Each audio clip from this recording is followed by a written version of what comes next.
Hello, my little learners. Today we are starting an exciting journey into the very first chapter of your Class 7 Curiosity book, The Ever Evolving World of Science. Get ready to explore amazing discoveries, fascinating facts, and mind blowing inventions that have shaped the world we live in. So, open your books, keep your curiosity switched on, and let's dive right in. We hope you enjoyed your adventures with curiosity in grade 6 and are now ready to continue our journey into the wonderful world of science. This again is not just a textbook with facts, it is an invitation to question, to perform experiments, and to explore as we try to understand the beautiful world we live in. The world of science covers everything, small and large, near and far. We may be looking at tiny cells inside a leaf or the movement of the sun and the stars. We may be testing out the materials around us at home or discussing how water flows underground.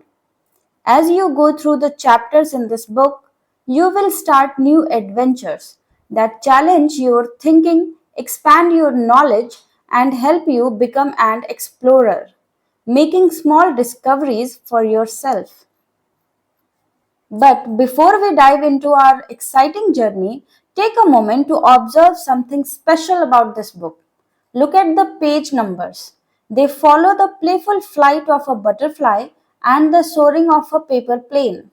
Just as a butterfly flutters freely and a paper plane flies into the sky, learning takes flight when curiosity leads the way. Did you know that something as simple as a paper plane inspired real scientific explorations of flight? From early inventors studying bird wings to modern engineers designing aircraft, the dream of flying started with simple observations and experiments. So, as you turn each page, let your imagination take flight, exploring new ideas, discovering wonders, and reaching for the skies. Exploration, of course, isn't just about discovering new facts or learning about different things in nature. Science, as we said in grade 6, is a process.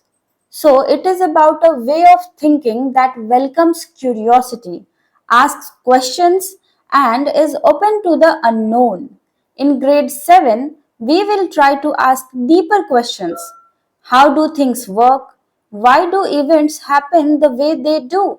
And what can we learn from the patterns that we see in nature? To do this, we have to step out of this book, step out of the classroom perhaps, and experience the world through activities and experiments. These are experiences that we hope will not just be interesting or exciting, but also serve as stepping stones to a deeper understanding of the environment we live in and of our place on this planet. We believe that this will also help you to see science as an ongoing process of discovery, and not just about discovery alone, but also about responsibility. As young science explorers, you will soon see how human activities are linked to what happens in the natural world and are connected to the society we live in. You will also see the role that science can play in addressing environmental challenges and help in creating a more sustainable world. But let's get back into this book for now.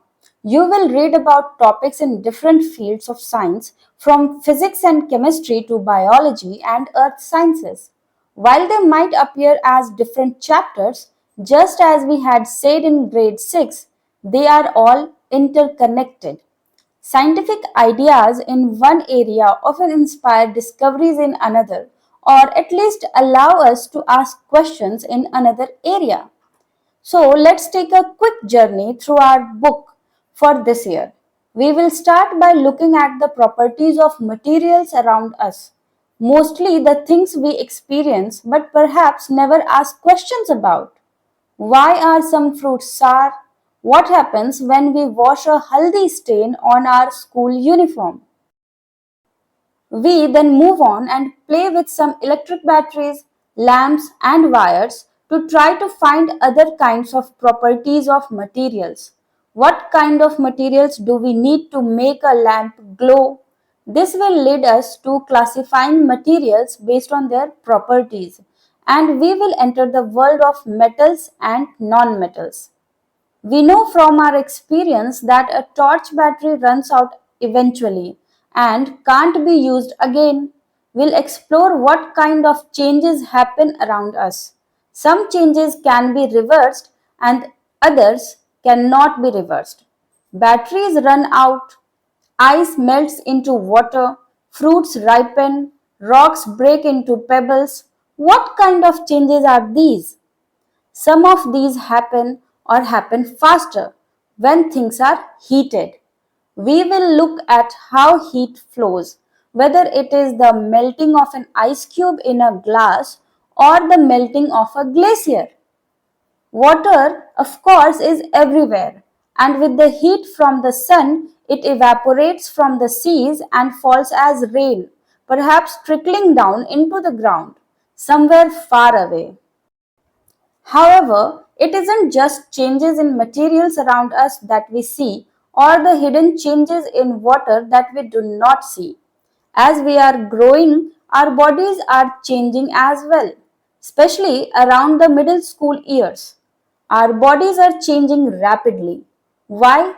Not just as humans, there are life processes that are essential to all animals for their survival. To grow, we have to eat and breathe. Blood has to circulate the nutrients from the food all over the body and so on. But why animals alone? Don't plants also need food to grow? How do they get their food? Do they also breathe? How? Over the time that life has evolved on our planet Earth, it has figured out how to do this in a beautiful and carefully balanced way. But what is time? The clock on the wall or a wristwatch tells us the time and how it passes. We get prepared to go to school in the morning and are ready to sleep at night. But have you thought about how we measure time and how fast does something happen? Long before the age of electric clocks and digital watches, early humans observed the shadows of objects in the sun and used the position of the shadows to tell the time. Light and shadows are not just useful for shadow puppets or to tell the time. Naturally, light helps us see, and today we have developed a lot of ways to generate light so we can read a book at night even when the sun doesn't shine. But more importantly, asking questions about the nature of light has given us a very deep understanding of the universe we live in. While we'll perhaps learn about it only later, light and shadows are not just limited to things around us at home. Even the earth and the moon can cast shadows, leading to the fascinating phenomena of eclipses. And of course, we have day and night that depend on receiving light from the sun. To understand all of this, we need to know how the earth rotates around its axis, how the moon goes around the earth, and the earth around the sun, and the consequences of these movements on life on our beautiful planet. While all this might have your head spinning, think about it. Isn't it amazing that we humans can wonder about the wonderful world we live in? In the chapters that follow, you'll also make simple observations and do fun experiments and dive into topics that need careful thinking. Each chapter builds on what you already know and encourages you to ask questions, explore, do hands on experiments, and think like a scientist.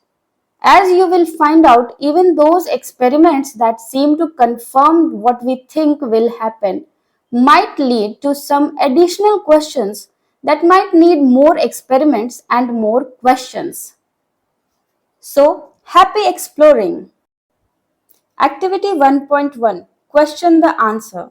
In school or during test, you are usually given questions and expected to find the answers. But let's turn that around. To think like a scientist, it is equally important to ask interesting questions. Great scientists don't just ask questions, they ask amazing ones. Remember last year we had said to be a wise person, you must be a wise person. Look at the answers below. Your task is to come up with a curious, creative, and fun question or situations that could lead to these answers.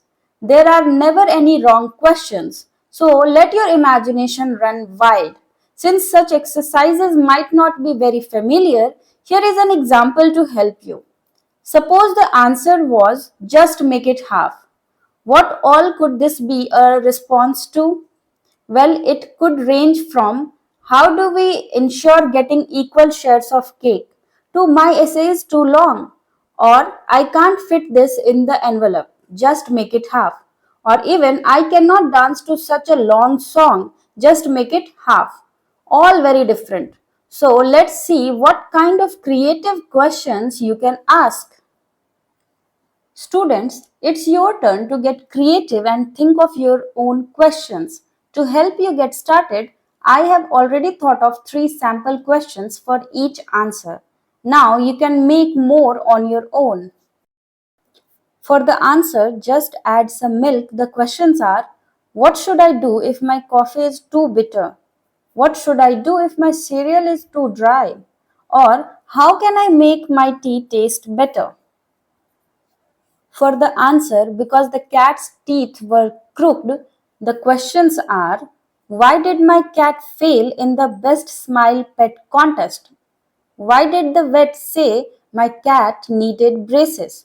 Or why did the cat's smile look like a cartoon villain? For the answer, don't panic, I have my towel. The questions are: what did you tell your brother after he fell in the pool? What did you tell your friend after a water balloon fight? Or what did you say when your sister got wet in the rain?